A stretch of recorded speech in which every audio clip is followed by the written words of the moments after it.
തോ ബശ്ലോം ലെഹെർഗോ ഹ്യൂമിഷോയോ ദിലേശോനോ സുറിയോയോ. സുറിയാനി ഭാഷാ പഠനത്തിന്റെ 5ാമത്തെ ക്ലാസ്സിലേക്ക് എല്ലാവർക്കും സ്വാഗതം. 4ാമത്തെ ക്ലാസ്സിൽ, കഴിഞ്ഞ ക്ലാസ്സിൽ സുറിയാനി അക്ഷരമാലയിലെ ആദ്യത്തെ 4 അക്ഷരങ്ങൾ, 3 സ്വരങ്ങൾ, 1ാമത്തെ മുഖ്യ ഉച്ചാരണ നിയമം, 2ാമത്തെ മുഖ്യ ഉച്ചാരണ നിയമം, ഇവ ഉപയോഗിച്ചുള്ള ഏതാനും വാക്കുകൾ, ഇതാണ് നാം പഠിച്ചത്. ഇന്നത്തെ 5ാമത്തെ ക്ലാസ്സിൽ നാം പഠിക്കാനായിട്ട് പോകുന്നത് ആദ്യത്തെ 4 അക്ഷരങ്ങളെ തുടർന്നുള്ള 3 അക്ഷരങ്ങൾ,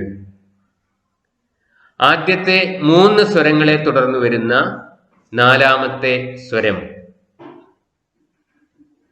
2ാമത്തെ മുഖ്യ ഉച്ചാരണ നിയമം, 2ാമത്തെ ചെറിയ ഉച്ചാരണ നിയമം, വാവ് എന്ന അക്ഷരവുമായി ബന്ധപ്പെട്ട ഏതാനും ഉച്ചാരണ നിയമങ്ങൾ, 5 ഉച്ചാരണ നിയമങ്ങൾ, പിന്നീട് ഇവയെല്ലാം ഉപയോഗിച്ചുള്ള ഏതാനും വാക്കുകൾ. ഇത്രയും കാര്യങ്ങളാണ് ഇന്നത്തെ ക്ലാസിന്റെ ഉള്ളടക്കം. നമുക്ക് ആദ്യം 5ാമത്തെ അക്ഷരം ഏതാണെന്ന് നോക്കാം. ഹേ. ഇതാണ് സുറിയാനി അക്ഷരമാലയിലെ 5ാമത്തെ അക്ഷരം. ഈ അക്ഷരം എങ്ങനെയാണ് എഴുതുന്നത്? ഇവിടെ ശ്രദ്ധിക്കുക. ഡോട്ട്, ആരോ പോകുന്ന ഡിറക്ഷൻ, ഇവ ശ്രദ്ധിക്കുക.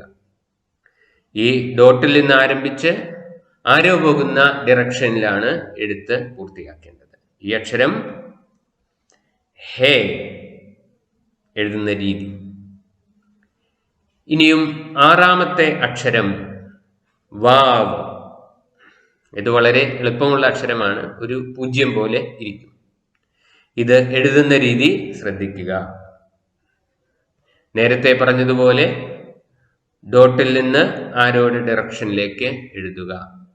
പഠിച്ച അക്ഷരം വാവ് എഴുതുന്ന രീതി. ഇനിയും 7ാമത്തെ അക്ഷരം സൈൻ.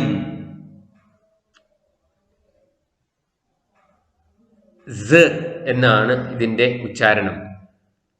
ഇംഗ്ലീഷ് അക്ഷരമായ Z ഉച്ചരിക്കുന്നത് പോലെയാണ് ഇത് ഉച്ചരിക്കുന്നത്. നേരത്തെ അക്ഷരങ്ങളുടെ ഉച്ചാരണം പറയാൻ വിട്ടുപോയി. ഹേ എന്ന വാക്ക് അക്ഷരം ഉച്ചരിക്കുന്നത് ഹ് എന്നാണ്. വാവ് എന്ന അക്ഷരം ഉച്ചരിക്കുന്നത് വ് എന്നാണ്. വ് അത് കൺജങ്ഷനായിട്ട് ഉപയോഗിക്കുമ്പോൾ ഉ എന്നും ഉച്ചരിക്കുന്നു. പിന്നീട് ഇതിന്റെ ന്യൂമറിക്കൽ വാല്യൂ, ഹേ എന്ന അക്ഷരത്തിന്റെ വാല്യൂ 5ാമത്തെ അക്ഷരമായതുകൊണ്ട് 5, ഉച്ചാരണം ഹ്. വാവ് എന്ന 6ാമത്തെ അക്ഷരത്തിന്റെ ഉച്ചാരണം വ് അല്ലെങ്കിൽ ഉ. ഇതിന്റെ ന്യൂമറിക്കൽ വാല്യൂ സംഖ്യ 6. 7ാമത്തെ അക്ഷരമായ സൈൻ, അതിന്റെ ഉച്ചാരണം Z. അതിന്റെ ന്യൂമറിക്കൽ വാല്യൂ അക്കം 7. ഇത് എഴുതുന്ന രീതി ശ്രദ്ധിക്കുക.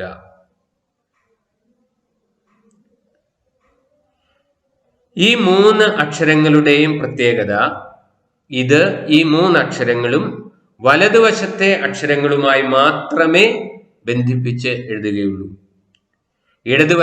ഇടതുവശത്തെ അക്ഷരവുമായി ഒരിക്കലും ഈ 3 അക്ഷരങ്ങളും ബന്ധിപ്പിച്ച് എഴുതുന്നില്ല. These 3 letters connect only to the letters on the right side. Never connects to letters on the left side. ഇതാണ് ഈ 3 അക്ഷരങ്ങളുടെയും പ്രത്യേകത. ഇനിയും 4ാമത്തെ സ്വരം ഊ അല്ലെങ്കിൽ ഊ. ഒരു ടി ചരിച്ചിട്ടതുപോലെയാണ് ഇതിന്റെ കിടപ്പ്. പിന്നീട് ഒരു കുത്താണ് ഇടേണ്ടത്. ആ കുത്ത് കറുപ്പിക്കേണ്ടതാണ്. കമ്പ്യൂട്ടറിൽ ഫോണ്ട് എടുത്തപ്പോൾ ഇങ്ങനെയാണ് വന്നിരിക്കുന്നത്, പക്ഷെ അത് എഴുതുന്ന രീതി ശ്രദ്ധിക്കുക. ബിന്ദുക്കൾ കൊണ്ടുള്ള വൃത്തം അക്ഷരത്തിന് പകരം നിൽക്കുന്നു. അക്ഷരത്തിന്റെ മുകളിലാണ് വവ്വൽ ഇടേണ്ടത് എന്നത് സൂചിപ്പിക്കാനാണ് ഈ ഡോട്ടഡ് സർക്കിളിന്റെ മുകളിൽ വവ്വൽ ഇട്ടിരിക്കുന്നത്. ഈ വവ്വൽ എഴുതുന്നത് ഇപ്രകാരമാണ്. ടി ചരിച്ചിട്ടതുപോലെ പിന്നീട് കുത്തിടുക. അത് കാണത്തക്ക രീതിയിൽ നല്ലപോലെ കറുപ്പിക്കേണ്ടതാണ്. ഇനിയും രണ്ടാമത്തെ മുഖ്യ ഉച്ചാരണ നിയമം. ഒരു പദത്തിലെ അന്ത്യാക്ഷരത്തിന് സ്വരമില്ലെങ്കിൽ അതിൻ്റെ തൊട്ടുമുമ്പിലെ അക്ഷരത്തിന്റെ സ്വരം ദീർഘമായി ലോങ് ആയി ഉച്ചരിക്കണം. ഒരു പദത്തിലെ അവസാനത്തെ അക്ഷരത്തിന് സ്വരമില്ലെങ്കിൽ അതിൻ്റെ തൊട്ടുമുമ്പിലെ അക്ഷരത്തിന്റെ സ്വരം ദീർഘമായി ഉച്ചരിക്കണം. If the last letter of a word does not have any vowel, then the vowel of its previous letter is pronounced long. ഇതാണ് രണ്ടാമത്തെ മുഖ്യ ഉച്ചാരണ നിയമം. നമ്മൾ ഒന്നാമത്തെ മുഖ്യ ഉച്ചാരണ നിയമം കഴിഞ്ഞ ക്ലാസ്സിൽ പഠിച്ചു. ഒരു പദത്തിലെ രണ്ടോ അതിലധികമോ അക്ഷരങ്ങൾക്ക് തുടർച്ചയായ സ്വരങ്ങൾ വന്നാൽ ആദ്യത്തേതുൾപ്പെടെ എല്ലാ സ്വരങ്ങളും ദീർഘമായും അവസാനത്തെ സ്വരം മാത്രം ഹ്രസ്വമായും ഉച്ചരിക്കും. അതായിരുന്നു ഒന്നാമത്തെ നിയമം. രണ്ടാമത്തേത്, ഒരു പദത്തിലെ അന്ത്യാക്ഷരത്തിന് സ്വരമില്ലെങ്കിൽ അതിന്റെ തൊട്ടുമുമ്പിലെ അക്ഷരത്തിന്റെ സ്വരം ദീർഘമായി ഉച്ചരിക്കും. ഈ നിയമം ഉപയോഗിച്ചുള്ള ഒരു വാക്ക് ശ്രദ്ധിക്കുക. രണ്ട് അക്ഷരങ്ങളും ഒരു സ്വരവുമാണ് ഈ വാക്കിനുള്ളത്. ആദ്യത്തെ അക്ഷരം ഹേ, അതിൻ്റെ മുകളിലെ സ്വരം ആ, അവസാനത്തെ അക്ഷരം വാവ്. ഈ പദത്തിന്റെ അന്ത്യാക്ഷരം വാവ്. അന്ത്യാക്ഷരത്തിന് സ്വരമില്ല. അപ്പോൾ അതിന്റെ തൊട്ടുമുമ്പിലെ അക്ഷരമായ ഹേ എന്ന അക്ഷരത്തിന്റെ മുകളിലെ ആ എന്ന സ്വരം ദീർഘമായി ഉച്ചരിക്കുന്നു. അപ്പോൾ ഈ വാക്ക് വായിക്കുന്നത് ഹാവ്. ഹാവ്. ഈ വാക്കിന്റെ അർത്ഥം ദാറ്റ് അല്ലെങ്കിൽ ഹി, അത്, ആ, അവൻ. ഇനിയും വേറൊരു വാക്ക്. മൂന്നക്ഷരങ്ങളും ഒരു സ്വരവുമാണ് ഈ വാക്കിനുള്ളത്. അന്ത്യാക്ഷരം വാവ്. അതിന്റെ തൊട്ടുമുമ്പുള്ള അക്ഷരം ഗോമാൽ. അന്ത്യാക്ഷരത്തിന് സ്വരമില്ല. അപ്പോൾ തൊട്ടുമുമ്പിലെ അക്ഷരത്തിന്റെ സ്വരം ദീർഘമായി ഉച്ചരിക്കണം. ആദ്യ അക്ഷരം ബേത്ത്. ബേത്തിന് സ്വരമില്ല. അപ്പോൾ അത് ബ. രണ്ടാമത്തേത് അന്ത്യാക്ഷരത്തിന് സ്വരമില്ലാത്തത് കൊണ്ട് തൊട്ടുമുമ്പുള്ള അക്ഷരത്തിന്റെ സ്വരം ദീർഘമായി ബഗാവ്. ബഗാവ്. ഈ വാക്കിന്റെ അർത്ഥം ഇൻസൈഡ്, അകത്ത് എന്നാണ്. ഒരു ഉദാഹരണം കൂടി. രണ്ട് അക്ഷരങ്ങളാണ് ഉള്ളത്. ഹേ, ബേത്ത്. ആ എന്ന സ്വരം. അന്ത്യാക്ഷരം ബേത്ത്. അന്ത്യാക്ഷരത്തിന് സ്വരമില്ലാത്തത് കൊണ്ട് അതിന്റെ തൊട്ടുമുമ്പിലെ അക്ഷരത്തിന്റെ സ്വരം ദീർഘമായി ഉച്ചരിക്കുന്നു. ഹാബ്, ഗിവ്, തരൂ എന്നാണ് ഇതിന്റെ അർത്ഥം. ഇനി നമുക്ക് രണ്ടാമത്തെ ചെറിയ ഉച്ചാരണ നിയമം പഠിക്കാം. ഒരു പദത്തിലെ ഒരു സ്വരത്തിന് ഒരേ സമയം ഒന്നാമത്തെയും രണ്ടാമത്തെയും മുഖ്യ ഉച്ചാരണ നിയമം ബാധകമായി വന്നാൽ രണ്ടാമത്തെ നിയമം അനുസരിച്ചാണ് വായിക്കേണ്ടത്. ഒരു പദത്തിലെ ഒരു സ്വരത്തിന് ഒരേ സമയം ഒന്നാമത്തെ മുഖ്യ ഉച്ചാരണ നിയമവും രണ്ടാമത്തെ മുഖ്യ ഉച്ചാരണ നിയമവും ബാധകമായി വന്നാൽ രണ്ടാമത്തെ ഉച്ചാരണ നിയമത്തിന് പ്രിഫറൻസ് കിട്ടണം. അതാണ് നിയമം. If the first and the second major rules are applicable to a vowel at the same time, then the second rule prevails. ഈ നിയമം അനുസരിച്ചുള്ള ഒരു വാക്ക്. മൂന്ന് അക്ഷരങ്ങളാണ് ഈ പദത്തിനുള്ളത്. ആദ്യത്തെ അക്ഷരം ഒലാഫ്. അതിൻ്റെ മുകളിലെ സ്വരം എ. രണ്ടാമത്തെ അക്ഷരം ബേത്ത്, അതിന്റെ മുകളിലെ സ്വരം ആ. അന്ത്യാക്ഷരം ദോലാദ്, അതിന് സ്വരമില്ല. ഒന്നാമത്തെ മുഖ്യ ഉച്ചാരണ നിയമം: ഒരു പദത്തിലെ രണ്ടോ അതിലധികമോ അക്ഷരങ്ങൾക്ക് തുടർച്ചയായി സ്വരങ്ങൾ വന്നാൽ ആദ്യത്തേതുൾപ്പെടെ എല്ലാ സ്വരങ്ങളും ദീർഘമായും അവസാനത്തെ സ്വരം ഹ്രസ്വമായും ഉച്ചരിക്കണം എന്ന നിയമം അനുസരിച്ച് ഈ പദത്തിലെ അന്ത്യാക്ഷരമായ ഈ പദത്തിലെ രണ്ടാമത്തെ സ്വരം വരുന്ന ബേത്തിന്റെ മുകളിലെ ആ എന്ന സ്വരം ഹ്രസ്വമായി ആ എന്ന് ഉച്ചരിക്കണം, ഒന്നാമത്തെ നിയമം അനുസരിച്ച്. അതേസമയം തന്നെ ഈ ബേത്ത് എന്ന അക്ഷരത്തിന്റെ മുകളിലെ ആ എന്ന സ്വരം രണ്ടാമത്തെ മുഖ്യ ഉച്ചാരണ നിയമം അനുസരിച്ച്, അതായത് അന്ത്യാക്ഷരത്തിന്റെ തൊട്ടു മുമ്പുള്ള അക്ഷരത്തിന്റെ സ്വരം ദീർഘമായി ഉച്ചരിക്കണം എന്ന നിയമം അനുസരിച്ച് ദീർഘമായി ഉച്ചരിക്കണം. അപ്പോൾ ബേത്ത് എന്ന അക്ഷരത്തിന്റെ മുകളിലെ ആ എന്ന സ്വരത്തിന് ഒരേ സമയം ഒന്നാമത്തെ മുഖ്യ ഉച്ചാരണ നിയമവും രണ്ടാമത്തെ മുഖ്യ ഉച്ചാരണ നിയമവും ബാധകമായി വരുന്നു. അതിപ്പോൾ രണ്ടാമത്തെ മുഖ്യ ഉച്ചാരണ നിയമം അനുസരിച്ച് ദീർഘമായിട്ടാണ് ഇത് വായിക്കേണ്ടത്. ഏ ബാദ്, അവൻ നശിച്ചു, ഹി പെറിഷ്ഡ് എന്നാണ് ഈ വാക്കിന്റെ അർത്ഥം. ഇനിയും വാവ് എന്ന അക്ഷരവുമായി ബന്ധപ്പെട്ട 5 ഉച്ചാരണ നിയമങ്ങളുണ്ട്. ഇതിലെ ഒന്നാമത്തെ ഉച്ചാരണ നിയമം നമുക്ക് പഠിക്കാം. ഊ എന്ന സ്വരത്തിന് ശേഷം വാവ് എന്ന അക്ഷരം വന്നാൽ അത് ഉച്ചരിക്കുകയില്ല. മിക്കവാറും എല്ലായ്പ്പോഴും തന്നെ ഊ എന്ന സ്വരത്തിനോടൊപ്പം തന്നെ വാവ് എന്ന അക്ഷരം വരാറുണ്ട്. ഊ എന്ന സ്വരത്തിന് ശേഷം വരുന്ന വാവ് എന്ന അക്ഷരം ഒരിക്കലും ഉച്ചരിക്കുന്നില്ല. ഇതാണ് വാവ് എന്ന അക്ഷരവുമായി ബന്ധപ്പെട്ട ഒന്നാമത്തെ ഉച്ചാരണ നിയമം. The letter vav comes after the vowel u, then it is not pronounced. ഉദാഹരണം ശ്രദ്ധിക്കാം. ആദ്യത്തെ അക്ഷരം ഗോമാൽ, അതിന്റെ മുകളിലെ സ്വരം ഊ കഴിഞ്ഞ് വാവ് വരുന്നു, അത് ഉച്ചരിക്കില്ല. ഗുവ് എന്ന് ഉച്ചരിക്കില്ല, ഗു എന്ന് മാത്രമേ ഉച്ചരിക്കുകയുള്ളൂ, വാവ് ഉച്ചരിക്കുന്നില്ല. വാവ് എന്ന അക്ഷരം ഉച്ചരിക്കുന്നില്ലാത്തത് കൊണ്ട് അങ്ങനെ ഒരക്ഷരം ഇല്ല എന്ന് നമ്മൾ കരുതണം. എന്നിട്ട് തുടർച്ചയായി സ്വരങ്ങൾ ഉള്ളതുപോലെ വായിക്കണം. ഗൂ ബോ.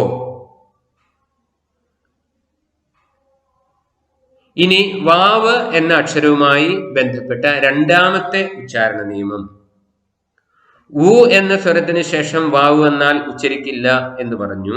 ഇവിടെ ഓ എന്ന സ്വരത്തിന് ശേഷവും വാവ് എന്ന അക്ഷരം വന്നാൽ ഉച്ചരിക്കില്ല. ഊ എന്ന സ്വരത്തിന് ശേഷം വാവ് മിക്കവാറും വരും. എന്നാൽ ഓ എന്ന അക്ഷരത്തിന് ശേഷം വളരെ അപൂർവമായിട്ടേ വരാറുള്ളൂ. എങ്കിലും വരുന്ന അവസരത്തിലെല്ലാം തന്നെ അത് ഉച്ചരിക്കാനായിട്ട് പാടില്ല. The letter vav comes after the vowel o is not pronounced. ഓലാഫിന് ഓ എന്ന സ്വരം, അതിനുശേഷം വാവ്. ഇത് ഓവ് എന്നല്ല വായിക്കേണ്ടത്. ഓ എന്ന സ്വരത്തിന് ശേഷം വരുന്ന വാവ് ഉച്ചരിക്കുന്നില്ല, ഇത് ഓ എന്ന് വായിക്കണം. ഇനി വാവ് എന്ന അക്ഷരവുമായി ബന്ധപ്പെട്ട മൂന്നാമത്തെ ഉച്ചാരണ നിയമം: ആ എന്ന സ്വരത്തിന് ശേഷം വരുന്ന വാവ് ഔ എന്ന് ഉച്ചരിക്കുന്നു. ഒരു പദത്തിലെ അന്ത്യാക്ഷരം വാവ് വരികയാണെങ്കിൽ ഈ നിയമം ബാധകമാവുകയില്ല. ഇടയ്ക്ക് വരുമ്പോഴാണ് ഇത് ബാധകമാകുന്നത്.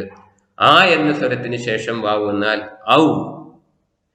The letter vav comes after the vowel a is pronounced as ഔ. ഉദാഹരണം: ആദ്യത്തെ അക്ഷരം ഗോമാൽ, അതിന്റെ സ്വരം ആ കഴിഞ്ഞ് വാവ് വന്നപ്പോൾ ഗൗ. മൂന്നാമത്തെ അക്ഷരം സൈൻ, വവൽ ഓ, ഗൗ സോ.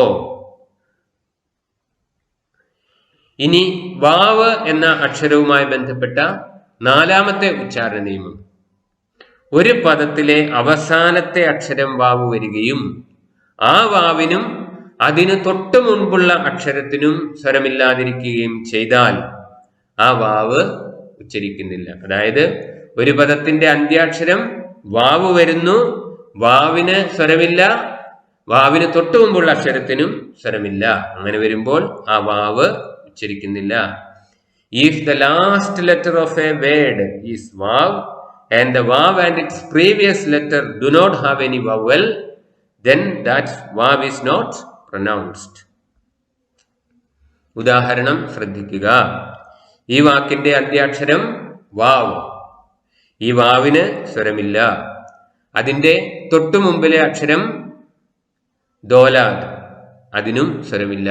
അപ്പോൾ പദത്തിന്റെ അന്ത്യാക്ഷരത്തിനും സ്വരമില്ല, അതിന്റെ തൊട്ടു മുമ്പുള്ള അക്ഷരത്തിനും സ്വരമില്ലാത്തത് കൊണ്ട് ആ വാവ് ഉച്ചരിക്കുന്നില്ല. ഇത് ഏബാദ് എന്ന് വായിക്കുന്നു.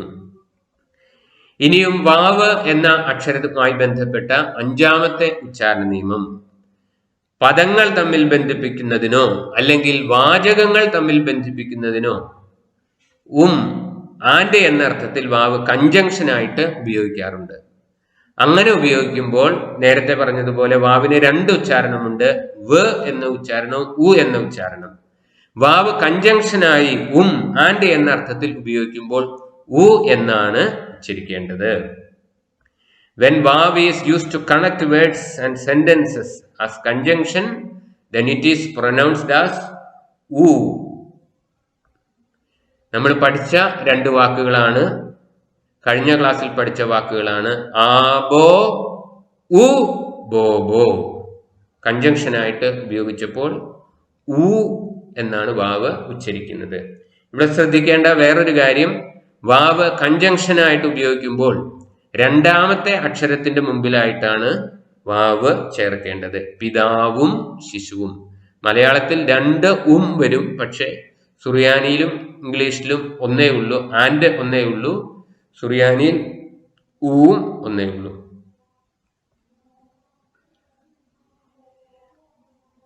രണ്ട് പദങ്ങൾ തമ്മിൽ ബന്ധിപ്പിക്കുമ്പോൾ രണ്ടാമത്തെ പദത്തിന്റെ മുമ്പിലായിട്ടാണ് വാവ് ചേർക്കുന്നത്.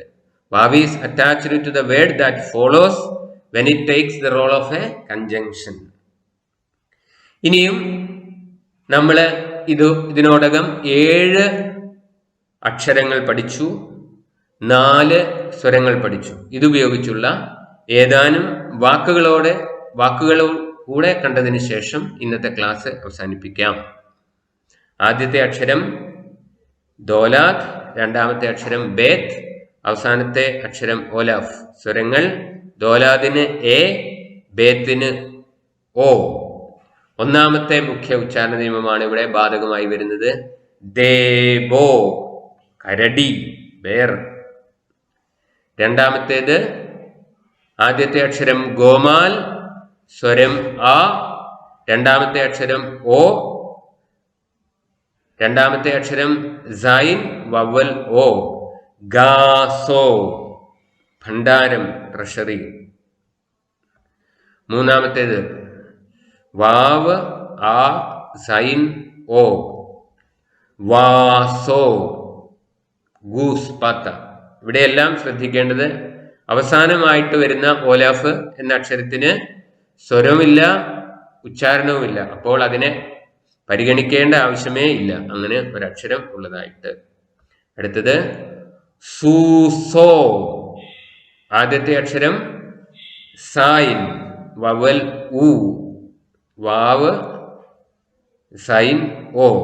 കഴിഞ്ഞുള്ള വാവ് ഉച്ചരിക്കുന്നില്ല. സൂസോ. കഴിഞ്ഞുള്ള വാവ് ഇല്ലാത്തതിനാൽ ഇങ്ങനെ ഒരു അക്ഷരം ഇല്ലാത്തതായി പരിഗണിക്കുന്നു.